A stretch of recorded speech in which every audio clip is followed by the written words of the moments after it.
What's going on, everybody? We are here, season 3, episode 28. We are in a new, beautiful spot, new location. I want everybody to like, subscribe, and share before we get started. And today I have a very special guest. I am excited about this guest. We've been having like a run of wonderful guests. Today we have Mr. David Winkler here of the 4th District. He is running for U.S. Congress. Want to say hello to the people, Dave? Hey, I want to, first of all, thank you for having me. I'm absolutely excited. I think that, it's been a long time coming for me to come on your show. I think we met at the Trump rally for the first Philadelphia. time. Yeah. Right. So, we've been planning this. So schedules are busy and, so we're trying to make it happen. Yeah. And we finally about to get the people something, that they hear something good for them to listen to and they get to know who you are a little bit more. Real quick, because I said the 4th District, when we talk about these districts, some people don't, they're novice to, you want a couple of places of what that consists of. So, I mean, the district consists of predominantly all of Montgomery County. Okay. And then about a quarter of Berks County. Okay. So, it's a pretty big district. Right. I mean, we're the number 4 in the state when it comes to, total voter registration when it comes to Republicans. So we dang near have 200,000 Republicans. That is huge. Yeah. See, a lot of people didn't know that until now. So you got that on What You Scared to Say podcast. Yeah. Look, see? All right, that's cool. I usually don't title my in-house episodes. All right. I save them for my live shows, but I feel like I got special guests here today. So like today, like I purposely named it the Spartans of Our Time, right? So the reason why I did this, because of course, I did my little research and I had to find out, who's Dave Winkler. I had to, do some digging and do some history. So like I seen a lot about your upbringing and things of that nature. And that's going to actually tailor into some of the questions that I got. Okay. And I got some good questions for you. All right. So I hope you're ready. All right. So I seen a little bit of how you was, your upbringing, that you was brought up in foster care. Yeah. The normal person, who goes through systems like that, because I don't hear all the time about great things about, that whole process and things like that. What separates you? Why didn't you have victim mentality, going through something like that, going through foster care? Like, how was that experience for you? Was it a great experience? Was it a bad experience? Just going through it real quick is, I was pretty much born in, how do I put this? Is my mother was a drug addict and all that. So when I was born, I was put in the NICU for, a few weeks. And right from there, I was put into the foster care system. So I was very young enough not to really understand the foster care system because I'm just, born into it. Right. But, I think the reason why I don't have a victim mentality and another thing is, God blessed me enough to be able to get adopted out of that system and moved out of that system at a very young age, which I think it had a lot to do with, the adopted parents' mentality. They were very much hard chargers. Dad was, 2 PhDs, huge into education, huge on conservative family values, discipline. He said when I was growing up, my only job was to, keep my head in the books. It wasn't to party. It wasn't to get out there and do anything else. That education was the key to, whatever I wanted to do in life. Okay. So, I adopted those set of values at a very young age. And, as you probably saw later on, the military service, law enforcement, everything else. Right. So, yeah. I think that's pretty dope. And the reason why I wanted to talk about and why I named it, the Spartans of Our Time, and because I've been talking about this on my shows that when this generation, when we're long and gone, who are the great men are going to be written about, once we're gone. We grew up reading about great men, accomplishing great things. And I just don't feel that. I feel we have some innovative people, and I'm going to get to that, as well. But when I read your background, when I see your background, you've lived an impressive life. And so the reason why I love that y'all on this show is because we see people running for Congress. We see people running for different things. And it's like, who are these people though? Because I want people to feel like when I follow somebody, whether I'm voting for them or no matter, I want to feel like I can run through a brick wall for that person. I want to believe in that person. What are your principles? What are you about? What's your background? You talk about discipline. You talk about core values. You talk about, just not having a victim mentality in life. So I felt like I just wanted to inspire people to see that. And if they can feel that, this is why I will vote for this person. This is why, I like how he move. I like how he think, right? Yeah, and I would actually say it the opposite.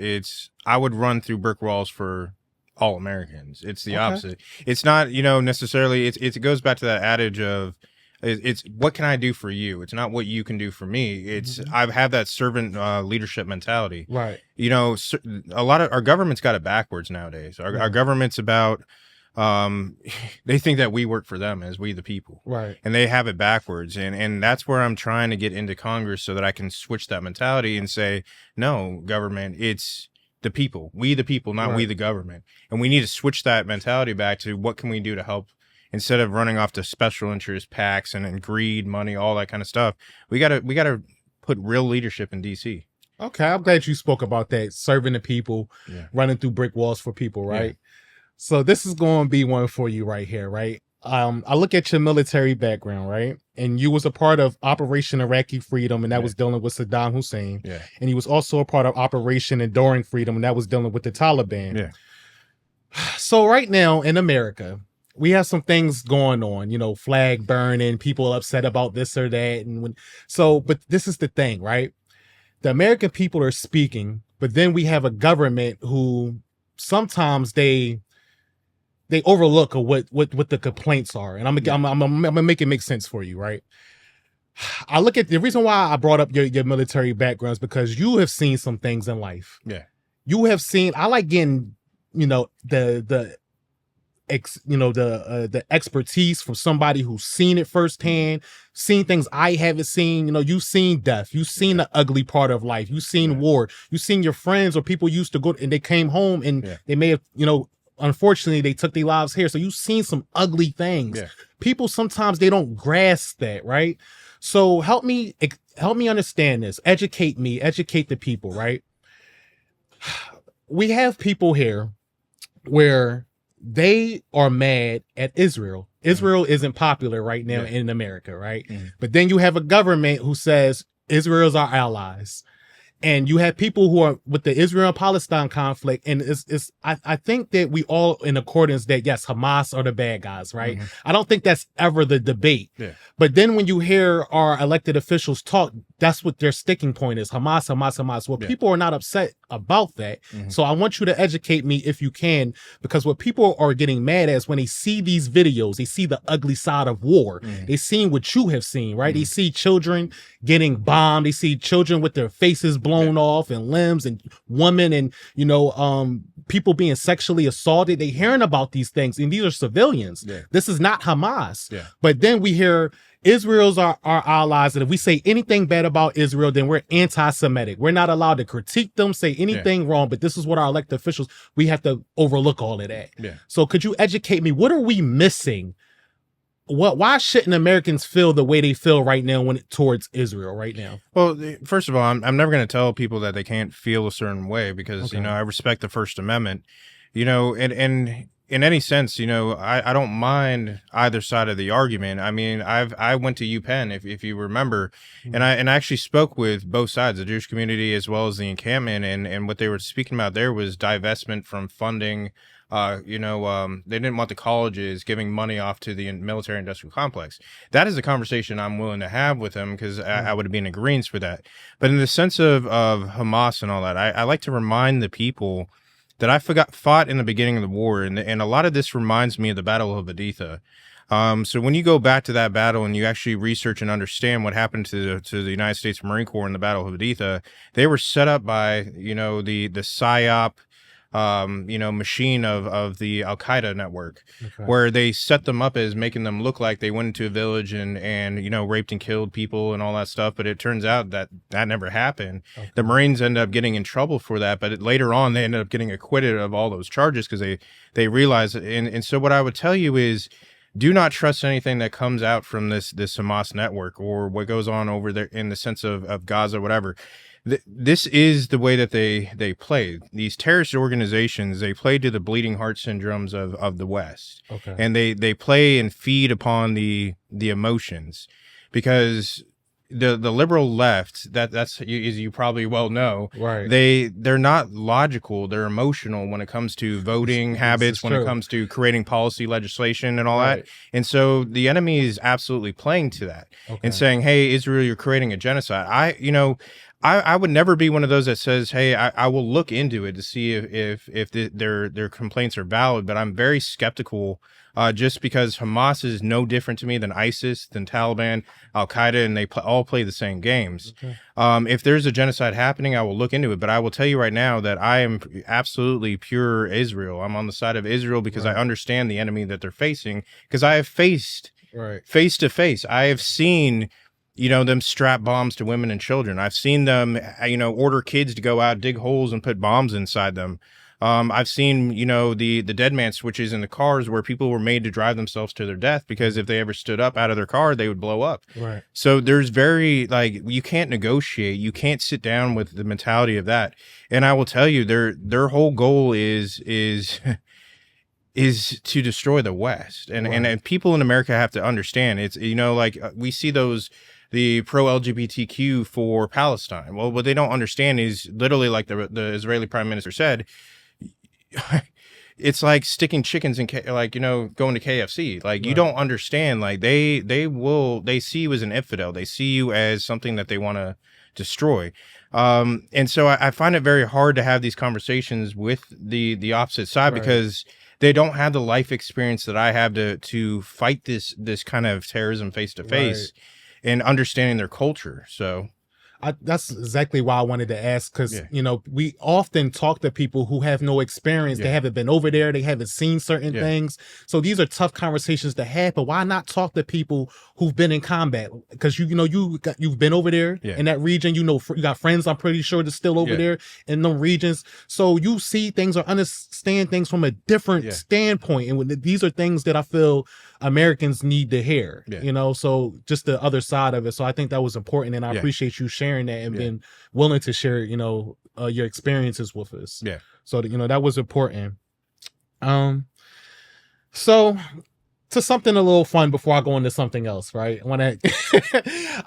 We follow each other on social media, and so sometimes we could get a good laugh. Sometimes we get reactions from people, whether they follow us or don't or whatever. So I saw a little exchange between you and Roland Martin. What was that about? Like, what was that whole exchange thing? Because I just thought it was it was like, oh, okay, like So, I pay attention to, the Black Twitterverse, and a lot of the beefs or internal struggles going on right now.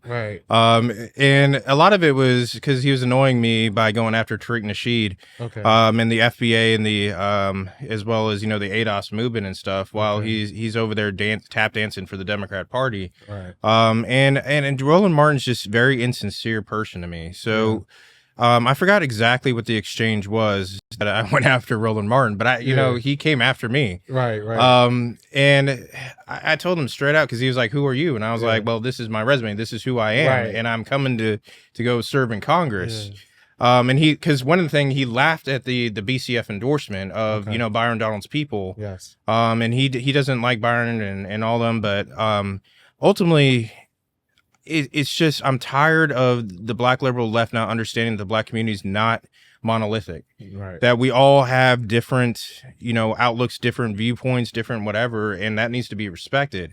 And regardless if you sit on the left or the right, that should be okay in America, in Black America. That's what our, forefathers, or the ones that went through, Jim Crow, went through, the civil rights era, even going all the way back to slavery. They fought for us to get here, to be on whatever side of the aisle that you want. And it benefits us to be on both sides of the aisle, because we're having conversations from both sides.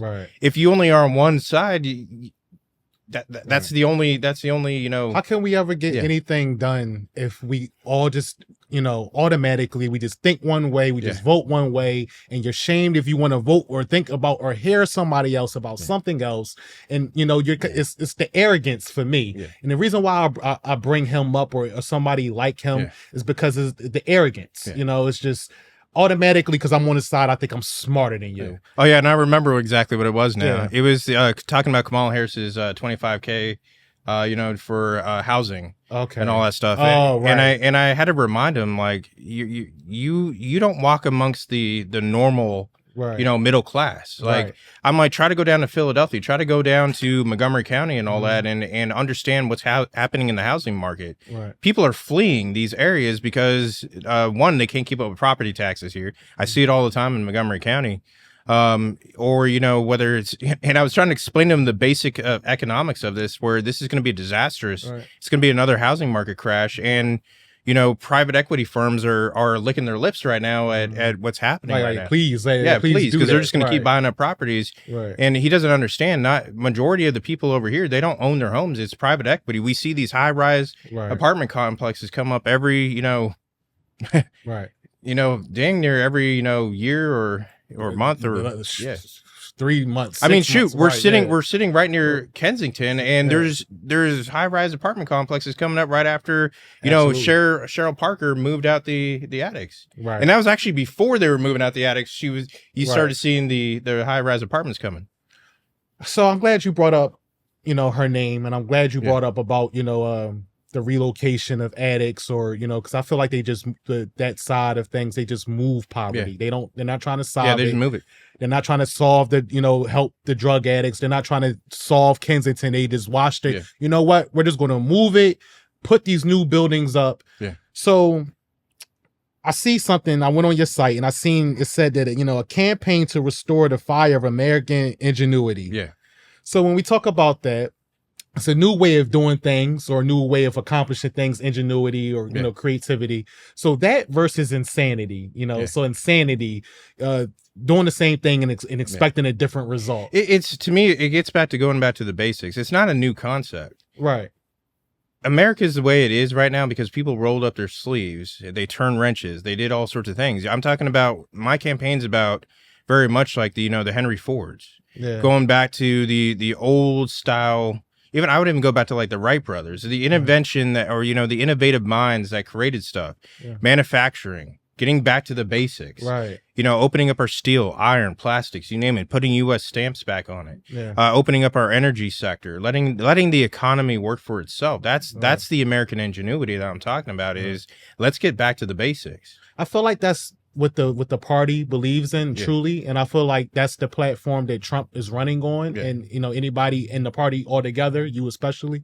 So the thing is, I feel like the other side has so much hatred for one man, they can't see the pure common sense economics and business and simplicity of it all. Like, let's get back to America first. Yeah. And I think that's they know exactly what they're doing. Right. It's not that they have just the hate for Donald Trump. Right. They're big government. Right. That is the way that they work. So if Trump was able to succeed and I'm able to succeed Right. at reopening these manufacturing plants and reopening the energy sectors, the populace becomes independent. Right.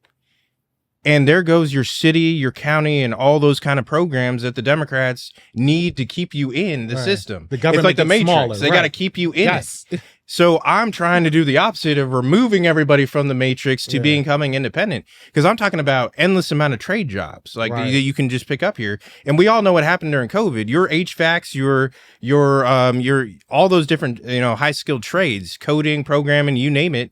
They were making 100K plus even in the time of COVID. Right. So I'm still trying. That's where I'm trying to push them. The populace, even to our own community, the Black community. I'm trying to get them to become independent from city and county. Right. And that's why the Democrats are fighting so hard, Right. because they want to keep you right in there. I think it's about education, Yeah. and I'm glad that you're speaking like this, because the way we present our stuff, like it hits home and it hits different. Yeah. And I think we just hear real quick lines. Oh, the Republicans are like, Darth Vader. Yeah. They want to take your programs away. They want to take this away. They want to take that away. But listen, this is what our philosophy is. Yeah. This is what our ideology is. We believe in you. Yeah, and it's not that we're trying to take it away. It's meant to be used as temporary means, Right. to get back up on your feet, not a permanent means, Right. Which hurts the economy if people are so reliant on it and it becomes permanent. Right. It's meant to be temporary so that we can get you on your feet. Right. It's like teaching you how to fish. Yes. They're going back to that old fable. Right, right. If I just keep fishing for people, nobody's going to ever learn anything. You Right. got to teach them how to fish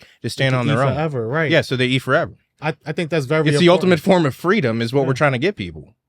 You want to empower people. You want to educate Yeah. people. I think people are people, and we got to take some accountability Yeah. with this. And that's why we talked about this before the camera started Yeah. rolling, that it's hard to change Philadelphia because we feel that we're owed something. Our people, black people, victim mentality. We don't believe in ourselves. We don't believe we can be great or we can stand on our own. We don't need government that much. You know, of course, everybody needs help, but it's not like you said, it's not meant for you to be on it forever. So when you have people who've been living in Section 8 houses for 20 years, 25 years, and they refuse to raise their income or their education level so they can just live, you know, cheaper, then people have to pay for this. It's meant for, all right, somebody else's turn. Somebody else needs to help.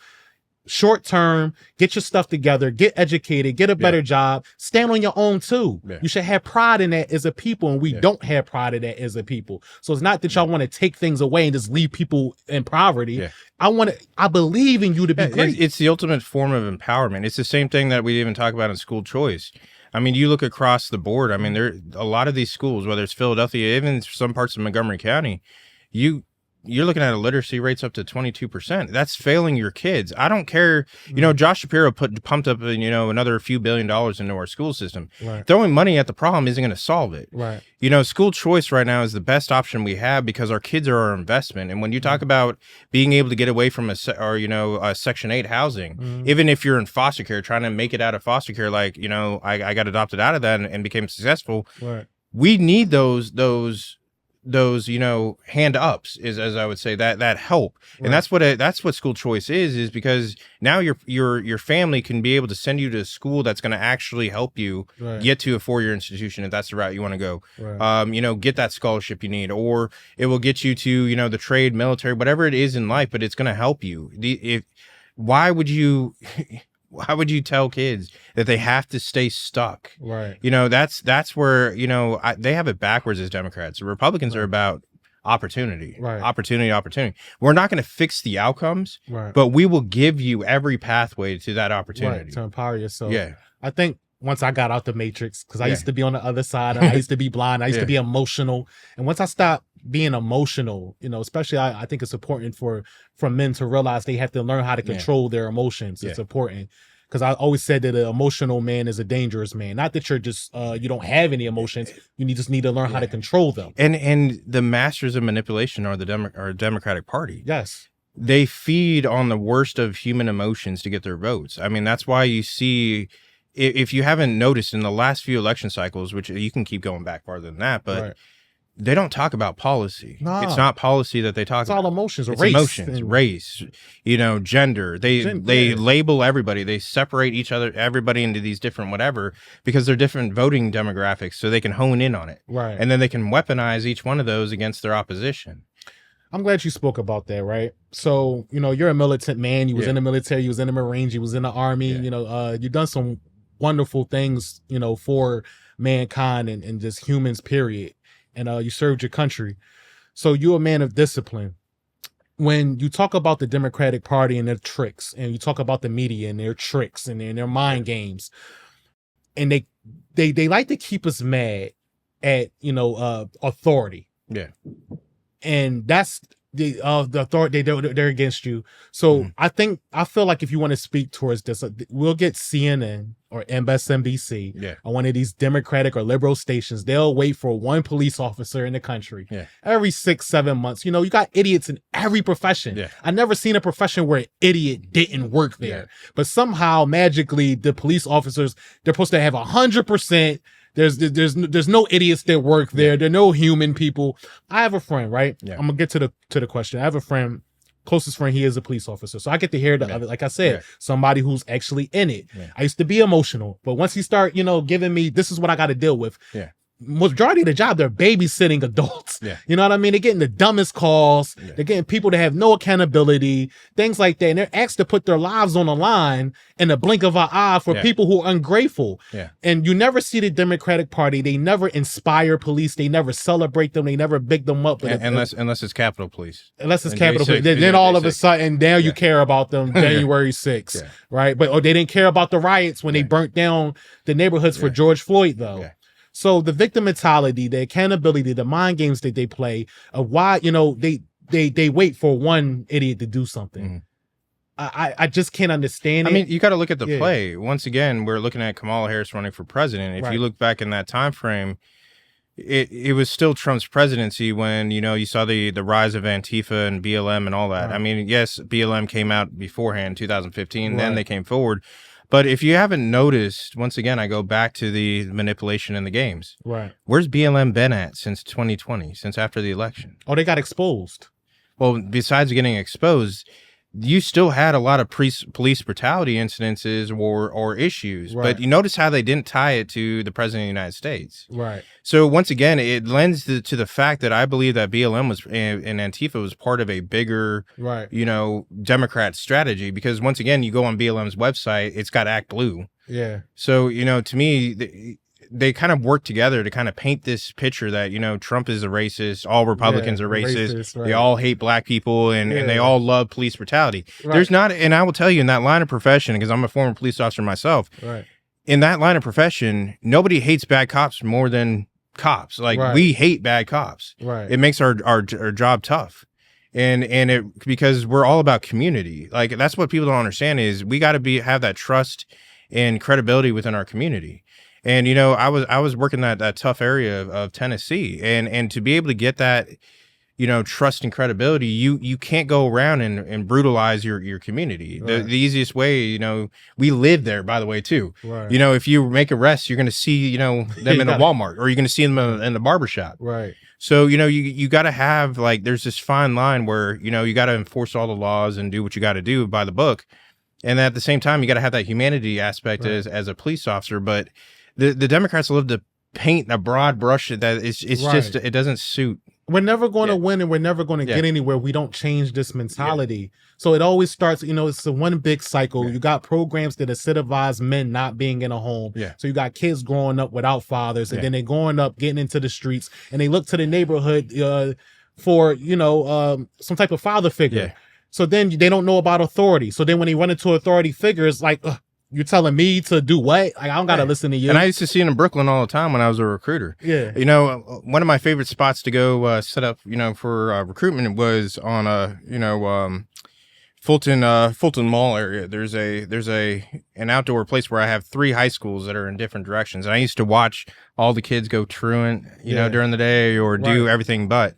And I used to kind of be that father figure that they didn't have. That so when I talk about going through brick walls for people, I didn't know these kids from Adam, but I would walk over to them and say, hey, because thinking about what my parents would have done back in the day, because they're in their 80s, so they're that old school mentality. Okay. They would have strung that kid up and brought him back to the neighborhood. Right. So everybody and their mother would have been, beating their butts, and before even get to mom and dad.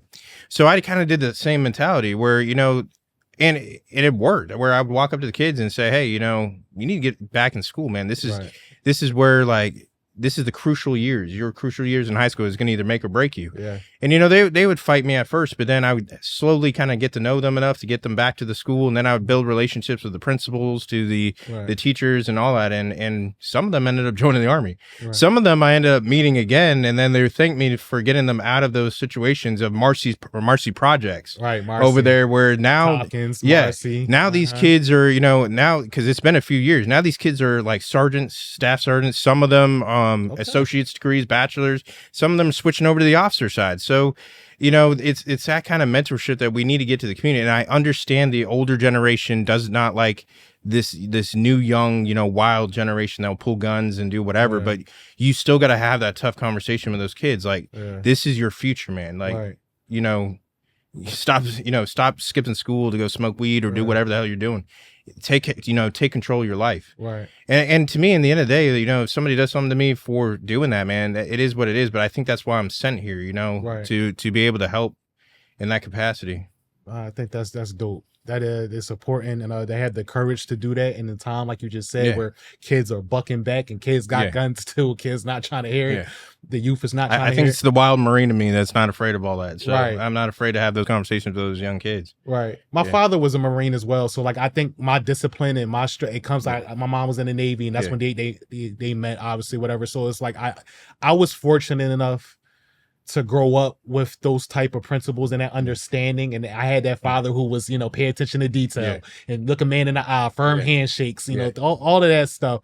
So I try to implement that on my team, my peers, the people that's around, the people that believe and follow me. So I think that's why I'm here too. And I think that's why we connected, because I don't know, it's just something like an unspoken thing when men know what the process look like, or even women who's been grew up in that system or ended up getting into that type of system. So I think that's important. One thing I wanted to ask you about as well, your opponent. Your opponent is Madeline Dean, right? What is the difference between you and her? Like, if you could just talk about some things so the people out there can see, like, all right, like I can draw a clear contrast about where he stands and about where she stands. See, Madeline Dean is just a puppet of the Democrat Party. She's going to vote down the party line. There's no original thought. There's nothing that's real about her. And that's the difference between me and her is if it makes sense for the people, right? And it makes sense, I will not necessarily just vote straight down party line. If a Democrat comes out with something that is perfect for the district, makes sense, I'll vote that way. And to me, I don't have a hatred for Democrats or independents or whatever. Right. She has a sincere hatred for Republicans. Right. This woman was an impeachment manager, which helped split this country apart. And that's where there's a difference between me and her is I'm looking at trying to heal this nation and try to bring people together. So you're not going to see me, go and volunteer to become an impeachment manager which we already know is going to split the country back into red versus blue. I'm not going to do certain things like subpoenas and investigations. I'm here to work for the people. Right. And I think that's where the legislative branches fail. The Article 1 branch is not focused on the people. They're focused about their 5 minutes of fame on MSNBC, CNN, and you name it, rather than, okay, how do I fix the inflation? How do I fix the gas prices, groceries? How do I do the things that we are actually getting elected to go and do? Right. We're not here to be an extended branch of the executive branch. We're not here to be an extra DOJ. And that's where, as I said, there's a difference. Is I understand, the sacrifices. I understand I'm a normal 9 to 5 kind of person. I'm not a multimillionaire. I'm not, and I look at it in that sense is if I'm going through it, everybody here is going through it, and I'm going to fix this. Right. So I think, as I said, is I'm very real and genuine, and I'm there to get the work done, not sit here and play games.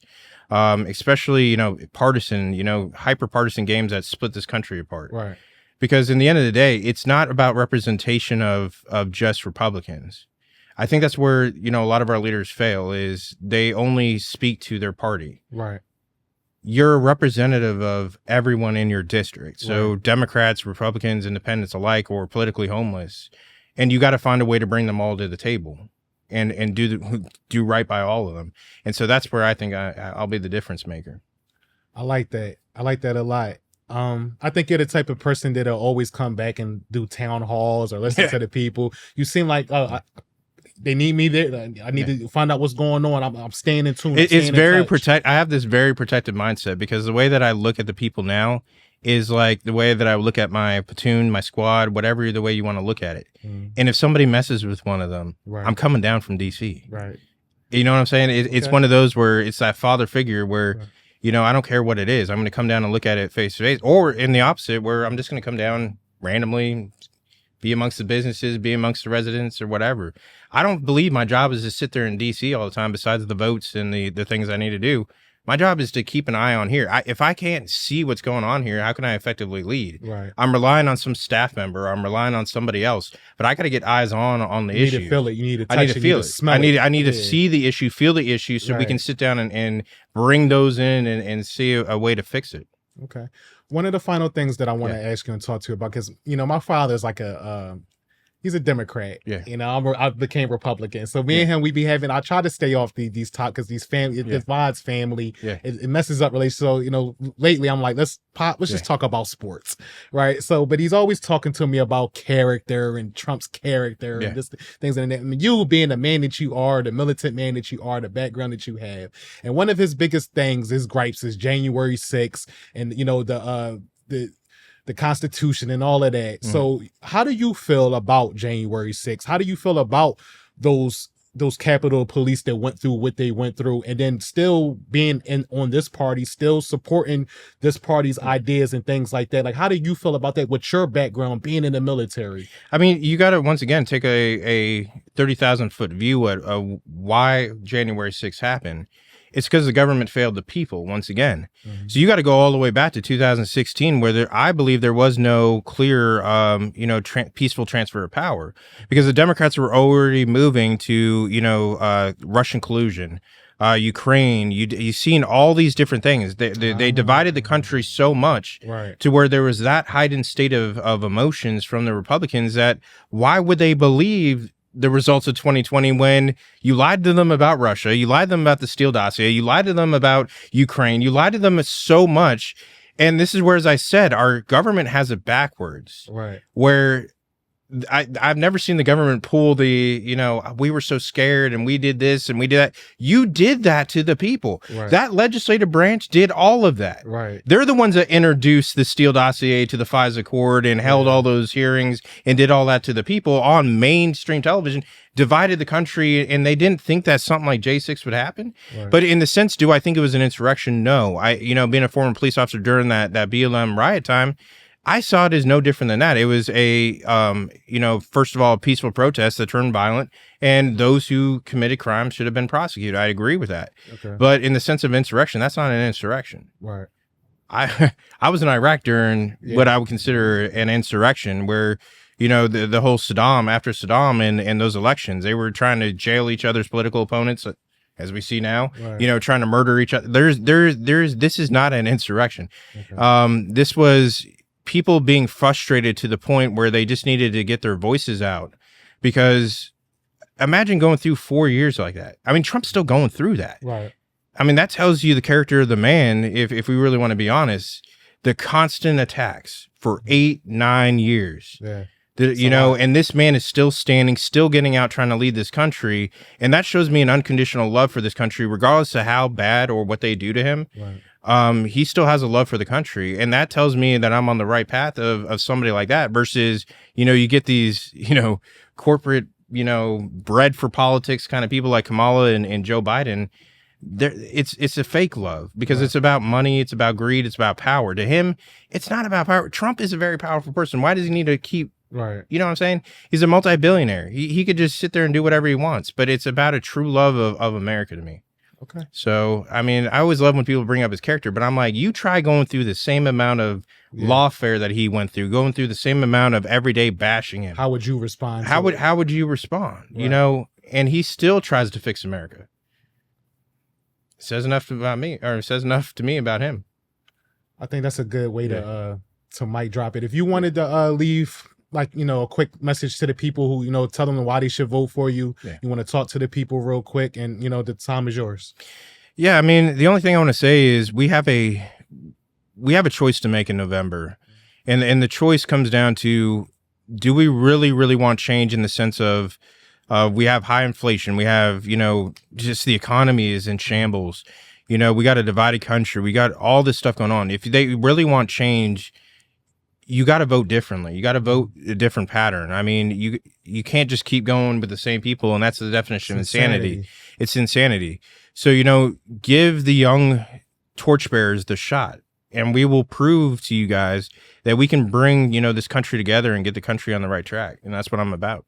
I want to help with that. Let's do that. I don't even want this to be like our last time talking, because there's other things that I wanted to dive into with you. We didn't even get into inflation. We didn't even get into certain other topics that I'm pretty sure you want to get that message out. So we will have you back way before we get to November. So this was like a great first time doing this. So guys, please like, subscribe, share, and make sure you come out and vote. This is the most important election, at least in my lifetime. Okay, so you guys just do something different, think differently, open your mind, unplug from the matrix. Okay, so this is episode 28, What You Scared to Say podcast, season 3. All right.